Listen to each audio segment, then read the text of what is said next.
Guys এটা হচ্ছে তার শালিকা তার জন্য পিঠা বানাইছে, তার অকম্য শালি যেটাকে বলে, কিচ্ছু পারে না কিন্তু ইউটিউব দেখে দেখে দুলাভাইয়ের জন্য পিঠা বানাইছে। আসলে এটা খুব সুন্দর একটা জিনিস যে যে মায়া জীবনে কিচ্ছু করে খায় না আর ওই মেয়ে দুলাভাইয়ের জন্য পিঠা বানাইছে। দেখছো তুমি কি ভাগ্যবান, মানো এটা? তোমার বউ বলো নাকি শালি বলো? কইছি একদিন একটা ইউটিউব দেখে একটা পিঠা বানাইছে ভালো, আর আমি যেহেতু রান্না কইরা খাওয়াই, কাপড় ধুইয়া দিই, এগুলা কোনো কিচ্ছু না। না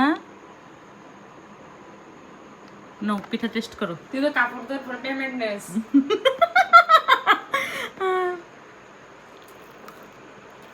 কেমন হয়েছে? টেস্ট কেমন হয়েছে? কি কি অনেক সুস্বাদু, অনেক সুস্বাদু। একটু মজা হয়েছে না? এখন শালি বানিয়েছে তো মজা না হইলো বলবো যে মজা হয়েছে, মিথ্যা কথা বলতেছে না।